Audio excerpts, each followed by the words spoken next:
coronavirus que lleva circulando entre nosotros tiempo, no sabemos cuánto. Nosotros detectamos 2 casos de coinfección de este virus con un virus de la gripe B a finales de febrero. Lo tenemos publicado solo en un abstract de un congreso, pero es así, en la provincia de Valladolid, en el sistema de médicos Centinela que ahora está tan de moda. Por lo tanto, lleva circulando tiempo. La estructura de un virus, como veis en la imagen, es esencialmente un ovillo central, que es el ácido nucleico, en este caso continuo, ácido ribonucleico, y luego un conjunto de proteínas que lo albergan. Las más importantes son las proteínas que llamamos en medicina del cápside. Y luego, en algunos casos, como es este, tiene una membrana de envoltura externa.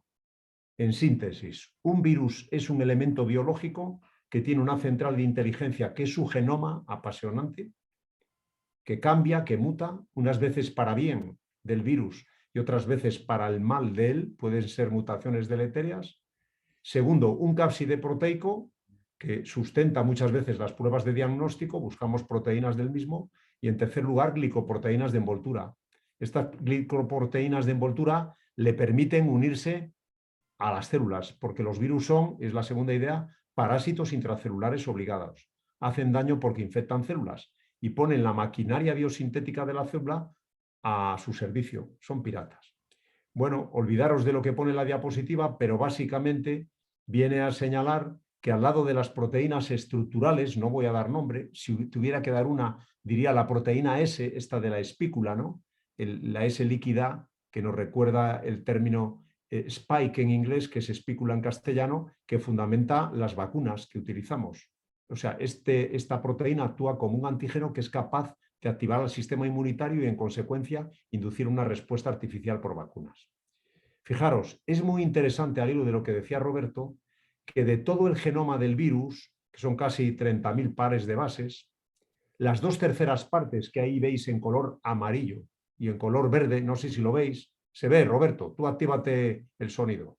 Sí, sí, sí, sí, Muy bien, pues perfectamente. las 2/3 partes, os decía, son proteínas funcionales. Es decir, son genes que codifican para actividad. No son la estructura, no son el edificio, son las personas que van dentro del edificio. Y serán objeto, nuestro grupo, que es muy modesto, aquí donde has citado una introducción en un Centro Nacional de la Gripe, tiene una línea de trabajo justamente liderada por 2 leoneses, una leonesa y un leonés, que trata de identificar por fenómenos in silico, conceptualmente analizando genomas, cómo podemos diseñar tratamientos. Pero somos gente muy modesta y muy lejanos de los lobbies potentes en el mundo en esto. Es una anécdota. Por lo tanto, la tercera idea, o sea, la primera era un virus es el origen con esas 3 estructuras. La segunda, a expensas de las glicoproteínas de envoltura, infecta células. La tercera es que dentro del genoma, fijaros qué apasionante, las 2/3 partes codifican para proteínas funcionales. Y el mundo está pendiente solo, y esto es muy importante, es la cuarta idea, de los cambios en los genes que codifican para esto, para la proteína del spike. Pero hay muchas otras modificaciones que a nosotros no nos interesan como seres humanos, pero que puede que tengan mucha relevancia a la hora de determinar lo que decías, Roberto, el futuro del virus como virus emergente y pandémico, su pase a endémico, y el devenir de la terapia antirretroviral, que será, a mi juicio, un gran complemento a las vacunas. ¿Vais bien o os dormís? Vamos bien. Ya llevo 5 minutos. La Apasionante. cuarta idea, o la quinta que os quería trasladar, es que el genoma del virus va cambiando. Los virus son los seres que más velozmente cambian y nos enseñan mucho en biología. Nosotros somos médicos, pero explicamos microbiología en una facultad de medicina, como sabe Joaquín, como nos la explicaron a nosotros nuestros mayores, ¿no? Y así lo trasladamos a los que nos siguen. Y os decía que el futuro del virus viene condicionado por las mutaciones de su genoma. La más importante, la primera que apareció del linaje de Wuhan, como has dicho tú, que es la ciudad china donde se detectaron los primeros casos en aquel mercado de pescados y mariscos y productos húmedos, ¿no? Pues es esta, la 614G, que cambió a aspartico y fue una mutación dominante por el mundo. Luego vinieron otras y se distribuyeron por todo el mundo. Acordaros de que apareció una mutación alfa en el Reino Unido, luego apareció una beta en Sudáfrica, fijaros, países de la Commonwealth, luego una gamma en la Amazonía brasileña, luego una delta en la India, ahora últimamente la Omicron también en Botswana, ¿no? ¿Qué quiere decir esto? Pues que el acúmulo de mutaciones da lugar a nuevas variantes. Tienen interés por 4 cosas, olvidaros de la diapositiva, sería la sexta idea. Una nueva variante tiene interés si se transmite más, si es capaz de hacer más daño, es decir, de causar más gravedad en la enfermedad, más pacientes que van a UCI, más muerte, si escapa a los test de diagnóstico, que también nos preocupa a nosotros como microbiólogos que nos dedicamos a esto. Yo, como ha dicho Roberto, trabajo en un hospital, mi jornada asistencial es intensa por las mañanas, y luego, en cuarto lugar, si escapa a las vacunas o a los tratamientos, tanto con antivirales como con monoclonales. Bueno, quizás la situación o el panorama del mundo sería que después de una presión social en la que llevamos 2 años con medidas de mascarilla, distanciamiento, evitar los lugares cerrados, ventilar, no agregarnos, etcétera, pasamos a una presión biológica a base de vacunas y deseamos y pedimos que el virus se haga estacional. Es el debate mantenido del último año, que ahora emerge con fuerza en la prensa, ¿no? Si lo vamos a vigilar como la gripe, si no, bueno, lo ideal sería que se convirtiera en un coronavirus endémico. Desde el punto de vista clínico, los mensajes o las situaciones que hemos atendido son, en primer lugar, cuando una persona se infecta, en su inmensa mayoría, lo veis ahora, no tiene nada, está asintomático, ni lo sabe, tiene el virus, puede infectar a otros. Y además da igual que esté vacunado, porque la vacuna de lo que te protege sobre todo es de formas graves, no de que te infectes. Cuando hay afectación clínica menor, catarro, tos, fiebre, cansancio, mialgias, dolores musculares o artralgias, el paciente puede entrar a partir de ahí en una fase de afectación pulmonar. Las personas suelen tener pulsioxímetros para mirar cómo se ventila y en este caso acudir a un hospital. La focalidad clínica inicial que motiva el ingreso hospitalario generalmente es una neumonía. Yo ya lo he contado algunas veces, yo tuve una neumonía bilateral, me ingresaron en mi hospital. Y finalmente, a veces, hay una respuesta inflamatoria exacerbada, porque el virus no solamente tiene una acción en el pulmón, tiene una acción sistémica en todos los vasos, en toda la circulación, por así decirlo. Y en ese sentido provoca una catástrofe. Algunos pacientes, no sabemos algunas cosas, pero otras las ignoramos, van mal. Sobre todo personas que tienen alguna patología de base y algunos no lo saben. Pueden estar atendiendo a su vida habitual normal y si se infectan, pues evolucionan mal. Gracias a Dios, en esta sexta ola, por ejemplo, estamos viendo que se complican con formas graves menos personas que lo que se complicaban en olas precedentes. ¿Vais bien o no? Vamos bien. De manera que desde un punto de vista conceptual hay un cuadro agudo de 1 mes, 4 semanas, personas que durante hasta 3 meses, por así decirlo, por categorizarlo conceptualmente y entenderlo, tienen síntomas de manera mantenida y hay lo que se llama un síndrome post-COVID, que es un gran cajón desastre, pero que nos obliga a atender y a cuidar a personas que han pasado la COVID-19 y que de alguna manera manifiestan sintomatología clínica. ¿Por qué? Porque el virus es pantotropo, es una palabra griega que viene muy bien formar a las personas jóvenes a veces en el conocimiento del griego. Pas, pasa, pan es un prefijo griego y significa todo, y tropos es afinidad, trofos es alimento, es otra cosa. Afinidad por muchos tejidos, ¿no? Tiene afinidad no solamente por el pulmón, como os decía, o por el árbol respiratorio superior, por la faringe, sino también por el corazón, por los riñones, por el hígado, por el cerebro, por los propios elementos de la sangre, ¿no? Hay unas respuestas inmunitarias aberrantes en el contexto de la infección que a veces tienen repercusión en el diagnóstico, sobre todo cuando medimos anticuerpos. De esto podemos hablar si preguntáis y si no lo dejamos.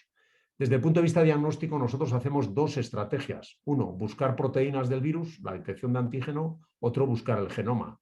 El genoma es 1000 veces más sensible, es más precoz y se mantiene más tiempo en el tiempo. Esto es lo que llaman PCR, ¿no?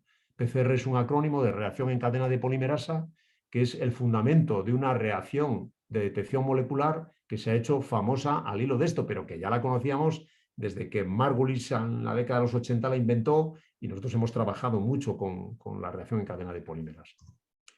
Bueno, nosotros hemos hecho algunos estudios muy modestos y sabemos que nos es útil, sobre todo para manejar pacientes que van al hospital, que cuando un paciente va a ponerse malito, va a estar crítico, va a ir a la UBI, tienen viremia, circula el virus en la sangre, fijaros qué bonito, en el plasma.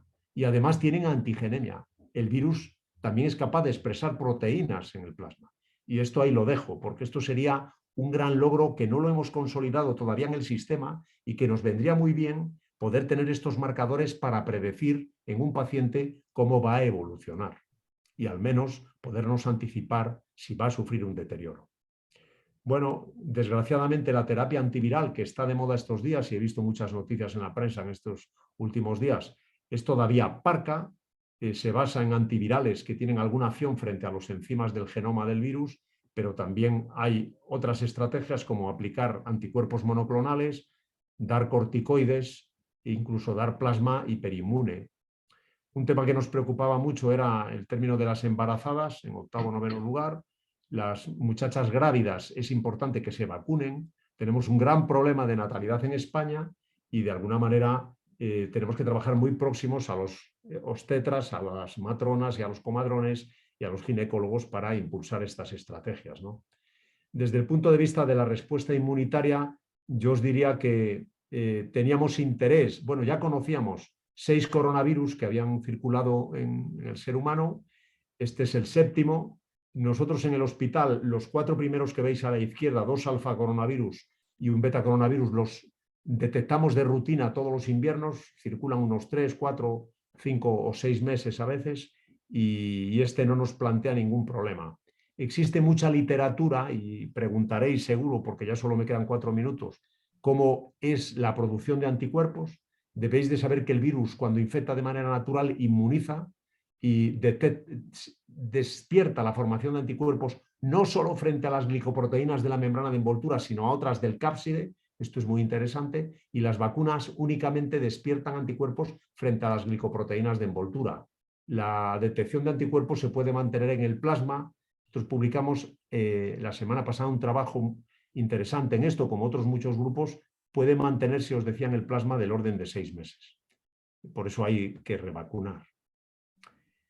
Bueno, no quería, en fin, deciros más cosas. Desde el punto de vista epidemiológico, quizás el último mensaje es que hasta ahora la historia natural de los programas de vacunación era que cuando se aumentaba la cobertura vacunal se reducían o se controlaban los casos. La población tiene un movimiento sociológico de pérdida de confianza hacia las vacunas, no ya por los grupos antivacunas, sino también por estos hechos de revacunar, que me preguntarán Roberto y algunos de los que sigáis en casa estaréis preocupados por esto, y es un tema donde existe cierta incertidumbre, aunque yo os podrá dar nuestra experiencia de casi ya 35 años trabajando en virus respiratorios, y lo que tenemos que pedir es que se haga un coronavirus endémico, sería lo ideal para nosotros, que pasara a integrar el acervo etiológico de los coronavirus respiratorios, que son 4, tienen esos nombres tan difíciles de retener que veis ahí, el 229E, el NL, el OC, el HKU, pero que son coronavirus para nosotros bien conocidos y a los que les tenemos cariño. Y después de la fase pandémica en la que estamos, iremos a una fase pospandémica que la definirá el ser humano, porque los virus no saben que están causando una pandemia. Lo bonito de todo esto es que en una asociación como Argumenta se tratará de fomentar el conocimiento racional entre personas cabales. Y creedme que el fin de la pandemia lo decretará el ser humano. El ser humano será el que estime cuándo somos capaces de soportar el daño que nos infringe, no incurrir en un daño mayor por las consecuencias del mismo y entrar en fases pospandémicas y deseablemente una estacionalización. Tenía ahí muito obrigado porque lo tenía en inglés, en portugués, que es una lengua que a un gallego le gusta mucho, y estoy a vuestra disposición, Roberto. Solo he empleado 18 minutos. Entonces, si os lo tengo que resumir, es enfermedad infecciosa causada por un virus que es objeto de nuestro estudio, de nuestra atención, virus que tiene desde el punto de vista patogénico no solamente una dimensión pulmonar, sino sistémica de todo el cuerpo, que clínicamente tiene 3 fases conceptualmente bien bien delimitadas, pero que la peor es la última, cuando hay una fase de inflamación multisistémica, que todavía tenemos tratamientos antivirales muy poco eficientes, que las vacunas existen, van dirigidas a producir anticuerpos que duran solo un tiempo, por eso hay que revacunar, y que desde el punto de vista epidemiológico estamos todavía en una fase pandémica, y es el ser humano, la OMS, la que dirá, igual que dijo el 11 de marzo del año pasado, perdón, de hace 2 años, del 2020, estamos en pandemia, dirá, hemos acabado la pandemia y pasamos a otra fase. Muchas gracias. Muy bien, muchas gracias. Bueno, la verdad es que con este último resumen, iba a decir, casi no nos han quedado preguntas. Bueno, yo daré paso luego a algunas preguntas que han ido llegando, pero antes de nada, si me permites, voy a hacer una pregunta de curiosidad. De esta, una de las últimas cosas que comentaste, que el virus no sabe que está haciendo una pandemia, ni sabe cuándo deja de haber pandemia. Hay una especie de mentalidad por ahí que cuando se oye hablar del virus y de las mutaciones, pues yo a veces lo he oído. Bueno, el virus muta, pero ha mutado de esta otra forma porque es más contagiosa, pero menos tal, porque así el virus hace menos daño y tal. El virus no se plantea si hace más daño o menos daño. No es un tema voluntarista del virus, sus mutaciones, ¿no? Claro, mirad, aunque no os lo creáis, hay un libro que escribió José Ramón Ayllón. Yo también figuro en el libro, pero no es por venderlo, que es muy malo. Está en inglés, en castellano y en gallego, que es El misterio de los seres vivos. Nos han atacado mucho a veces porque se nos ve el plumero, porque venimos a decir que el mundo, es decir, que nadie se ha tomado de responder a la pregunta existencial que nos mueve en una asociación como la nuestra un lunes de enero del siglo XXI a las 8:30 de la noche, y es ¿por qué el universo se ha tomado la molestia de existir? ¿Cuál es la razón última? Y si hay, es muy difícil, no se puede responder. Esto no es nuestro, es de Einstein, ¿no? Y Stephen Hawking también se la preguntaba y decía que no nos responde el universo. Pero los virus nos dan la clave porque son seres que han estado aquí antes que las bacterias, antes que los procariotas, antes que los eucariotas, que son los hongos, los animales y nosotros, y que estarán después. Son mecanismos biológicos muy elementales. Y en esto de la mutación, Roberto, seré breve. Debéis de saber que estos virus mutan mucho menos, por ejemplo, que los virus de la gripe. Estos tienen un ovillo que os puse al principio cuando temíais que me enrollase, como de lana en el esquema inicial que os presenté de una maqueta de un virus, y es un virus lineal, tiene todo su segmento, digamos, unido. Mientras que los virus de la gripe tienen 8 y pueden intercambiar segmentos entre distintas especies animales y lo hacen, y eso hace que emerjan virus pandémicos con más potencia. No conocíamos, el ser humano no tiene memoria de que haya habido nunca una pandemia por coronavirus, esta es la primera. Sin embargo, de gripe, desde el 1500 tenemos monitorizadas muchas pandemias, y en el siglo pasado 4, ¿no?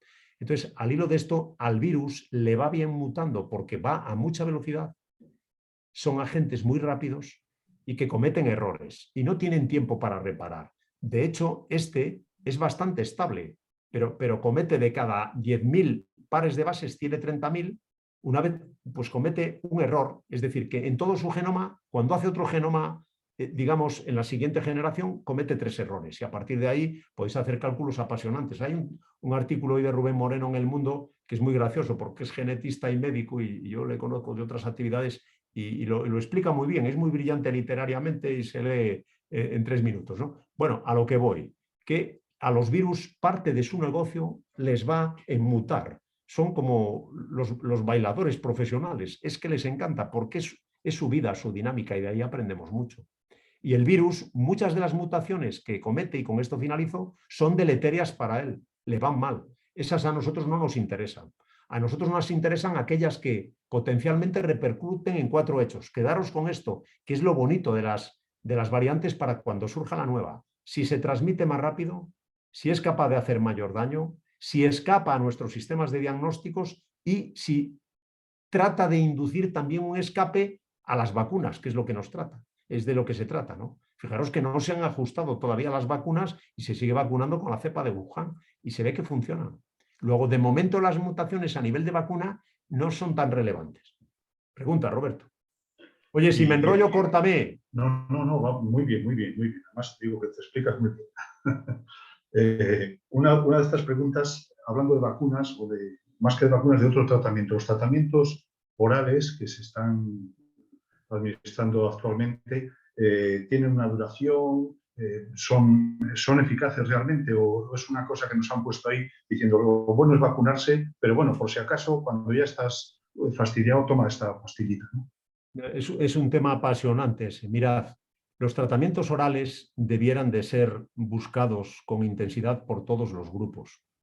El problema es que en coronavirus, que hay grupos muy sólidos, sobre todo en el mundo de la veterinaria. Vuestra asociación reside en León y León es una ciudad con gran tradición porque tiene una facultad veterinaria muy prestigiosa que ha dado mucha gloria al conocimiento, no solamente del mundo animal, sino de esto, de lo que llaman ahora One Health en inglés, una sola salud, ¿no? Entonces es muy bonito, es muy importante que aproximemos con los veterinarios. Nosotros trabajamos con veterinarios porque aquí tenemos uno de los 3 centros nacionales de la gripe y a nosotros lo que nos interesa no solamente es monitorizar la gripe, que es lo que se está planteando ahora al mundo.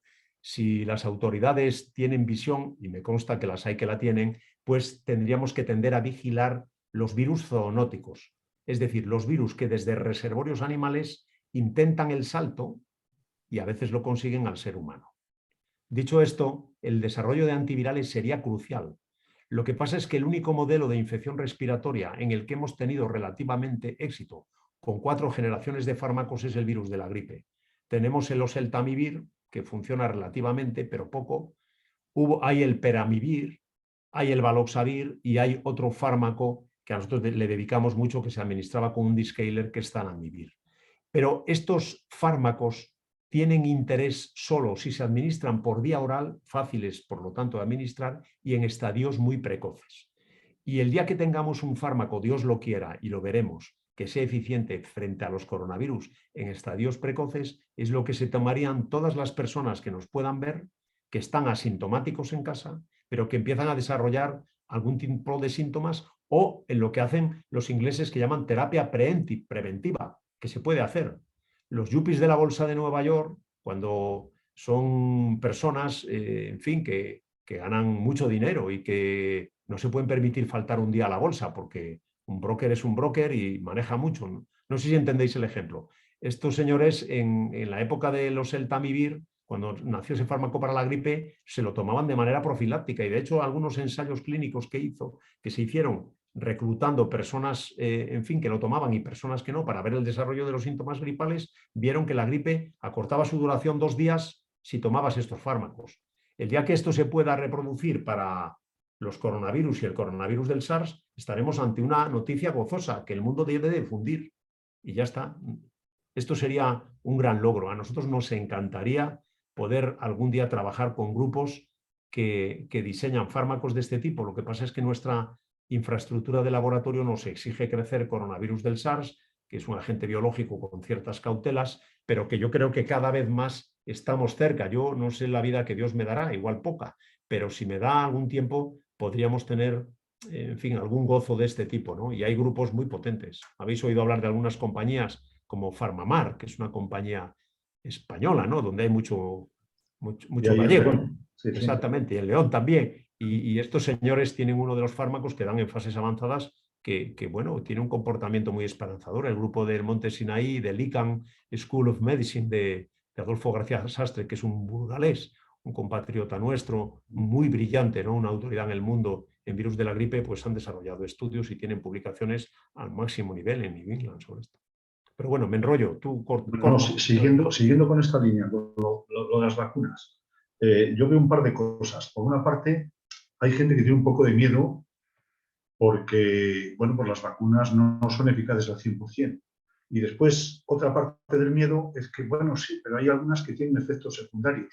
Ahora se oye hablar mucho menos de los efectos secundarios, pero al principio, digamos, los primeros meses de las vacunas, pues eran todo trombos y la gente acaba muriéndose con las vacunas. ¿Qué hay de cierto? ¿Qué hay un poco de Bueno, bulo? eso no es así. Hay que decir con contundencia que después de la potabilización del agua, el descubrir las vacunas y aplicarlas ha sido el logro más grande que ha tenido la medicina preventiva a lo largo de su historia. Acordaros, para los que sois aficionados y de letras, que Lady Monteagu, una dama inglesa, esposa de un embajador en Turquía, incorporó la variolización hace ya casi 200 años, algo más, Jenner descubrió la vacuna en un condado inglés frente a la viruela. España tuvo una gesta realmente no siempre bien enfatizada a través de Jaime Balmis, un médico de la Armada que, partiendo del puerto de La Coruña, fue objeto de alguna novela, por ejemplo, de Javier Moro, ¿no? Si os acordáis, A Flor de Piel, llevó la vacunación antivariólica a la España de ultramar, no solamente a México y al centro de América, sino a otros países de Sudamérica, a Filipinas, etcétera. Es decir, las vacunas tienen sus bondades. Tienes razón, Roberto, y hay que decir con claridad que la eficiencia, vamos, la efectividad, perdón, porque la eficiencia combinaría términos económicos, ¿no? La efectividad de las vacunas no es nunca al 100%, pero con que una vacuna proteja al 50 o al 55%, pues es suficiente, ¿no?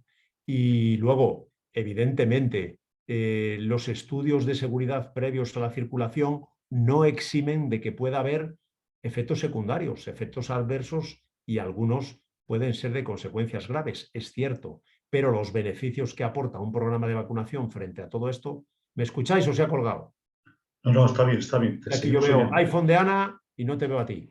Bien, en este contexto, pues es decir, es verdad, pero como dicen mis paisanos, o medo es libre, es decir, cada persona somos un mundo y hay que tener muchísimo respeto a los temores, a las dudas, a las objeciones. Y una cuestión que es clave y que no siempre se cuida porque los médicos muchas veces tienen, bueno, tenemos mucha presión, no tenemos tiempo, lo que estamos atendiendo delante de nosotros es siempre un ser humano. Y entonces, con independencia de que nosotros ahora mismo aquí estemos relajados, en familia, estemos 30 escuchándonos y los que nos puedan oír y nos respetemos, a veces todos tenemos la sensación de que el sistema está muy estresado y tú necesitas tiempo, que a veces no solamente lo hacen los médicos, los enfermeros y enfermeras de atención primaria hay que hacerles un monumento porque pueden explicar muy bien los beneficios vacunales y también de alguna manera despejar los temores o las dudas que tengan. Yo estoy casado con pediatra y veo la actividad que desarrolla mi mujer en este ámbito, ¿no? Atendiendo siempre al servicio de las preguntas y de las dudas. Habrá padres y madres aquí jóvenes que dirán, oye, pero es que los niños, las niñas, claro, yo atiendo también, en fin, pero yo creo que en síntesis las vacunas, segundo gran logro de la historia de la medicina, tienen una bondad innegable. Su efectividad no es del 100%. A veces en gripe hemos tenido temporadas donde hemos llegado al 45-50%, pero los antivacunas difunden a mucha velocidad fakes y atacan muy duramente en las redes. Nosotros hemos sido también objeto de críticas por parte de movimientos muy poderosos que tienen su propia financiación, como es lógico, para atacar al mundo de las vacunas. Pero bueno, esto es así, ¿no? La vida es lucha. Y hablando de vacunas, ¿qué sabes de la vacuna española? Yo he oído que quizá para este año no, para el siguiente. Hay varios modelos de vacuna española. Nosotros tenemos muy próximo, entre León y Valladolid, hay una ciudad muy importante que es Villalón de Campos. De Villalón de Campos, bueno, y Palencia, ¿no? Villalón fue diócesis de Palencia.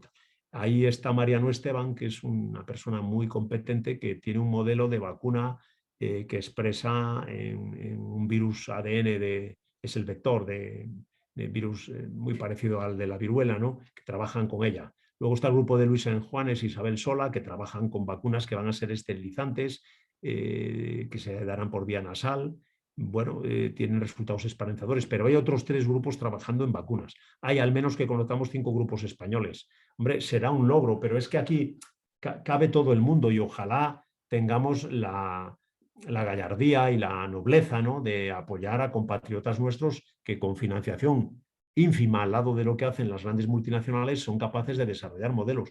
El grupo de Juanes trabaja en coronavirus desde toda la vida, llevan medio siglo trabajando en ellos, ¿no? Y Dios quiera que puedan comercializarla y que la saquen pronto y que nos beneficiemos. Y cambiando un poco del tema, porque la vacuna está muy bien para prevenir y demás, pero hemos utilizado otros medios, los confinamientos, las mascarillas, la proximidad y tal. ¿Eso realmente es eficaz?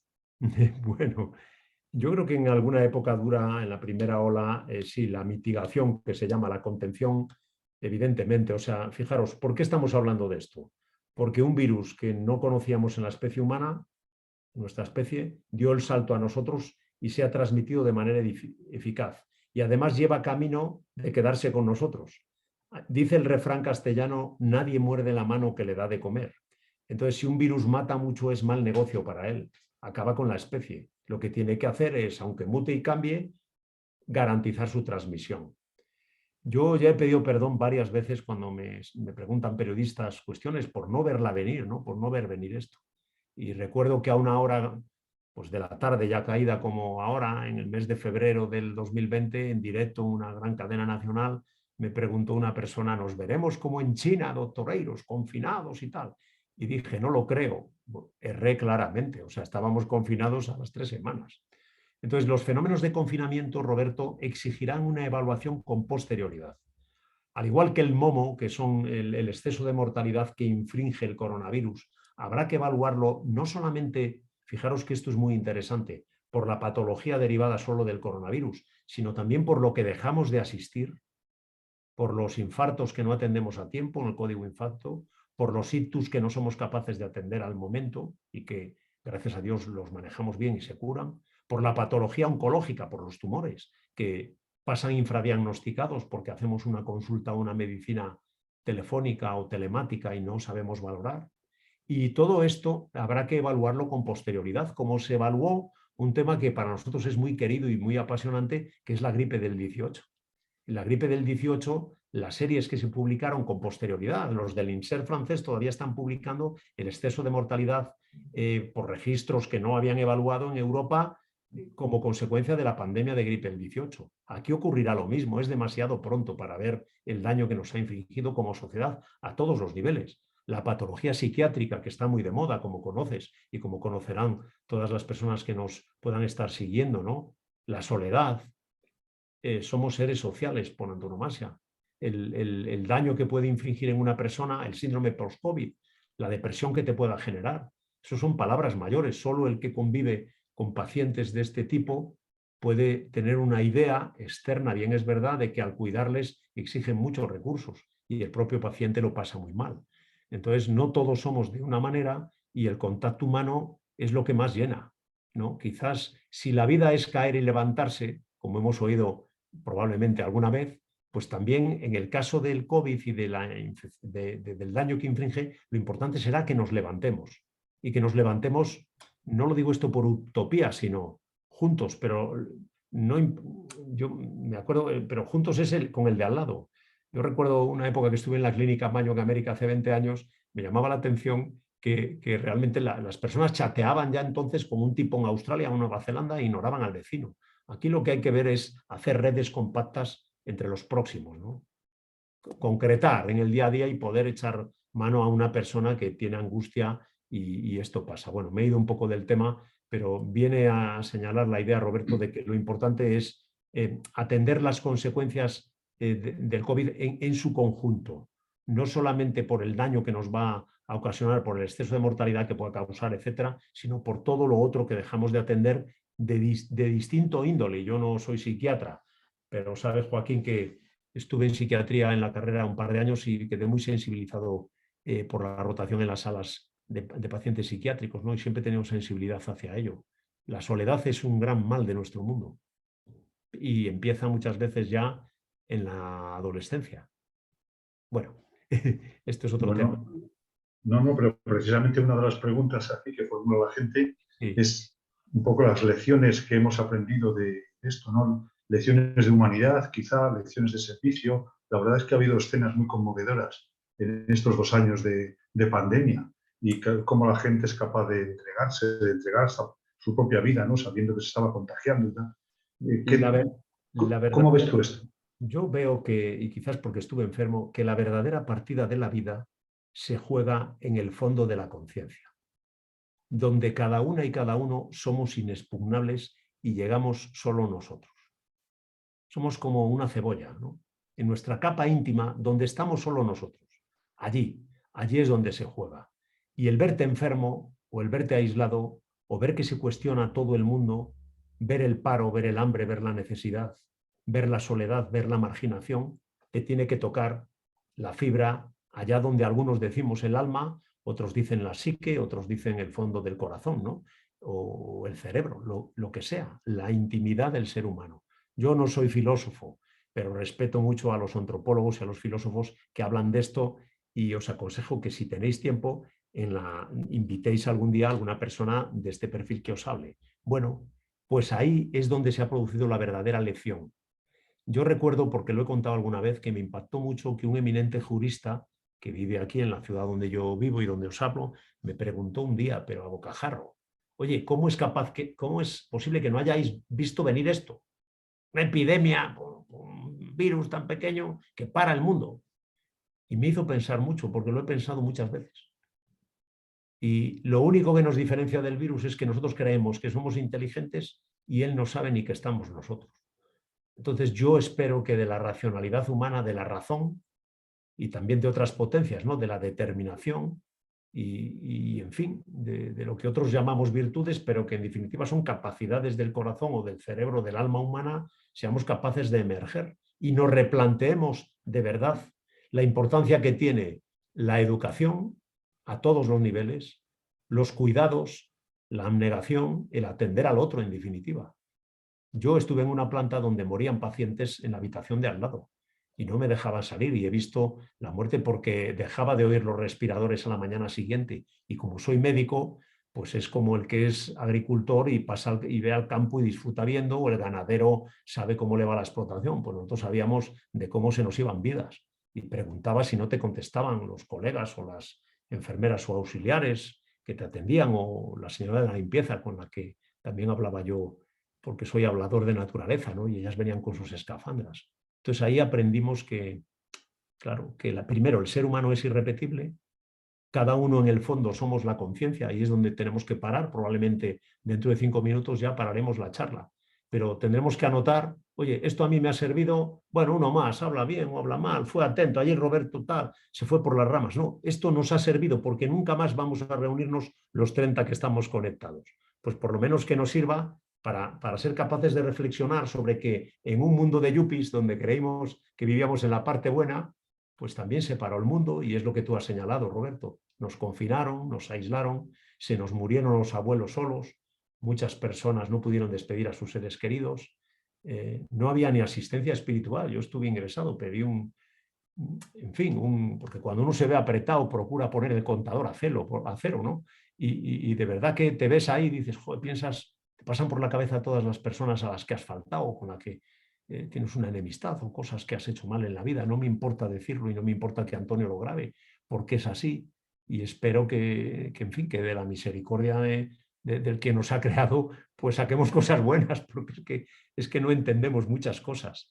De verdad, es un baño de humildad tan potente que si lo pensamos, nada nos uniría más con un ciudadano de Wuhan o de San Francisco o de Buenos Aires o de Estocolmo que el reflexionar conjuntamente, si habláramos lo mismo, sobre lo vulnerables que somos como especie, como seres humanos. Y eso es importante.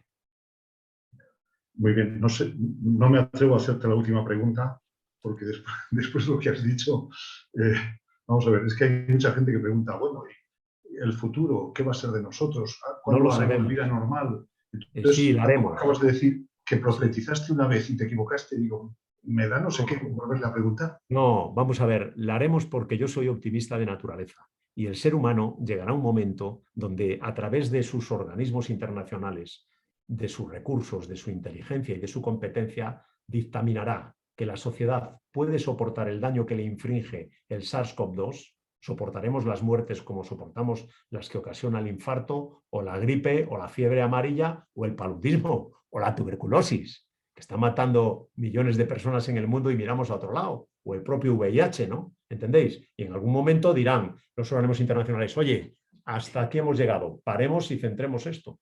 Tendremos nosotros en medicina que tener unos indicadores, predictores, como algo que os he comentado, que probablemente os interese poco y es un poco pesado y os pido disculpas por ello, para decir, oiga, usted tiene este factor, este y este otro, cuidado, cuídese. Si tiene una infección por coronavirus, hay que cuidarle de esta manera o de esta otra, que todavía no sabemos y tiraremos para adelante. Vamos, el virus no acabará con la especie humana, seguro.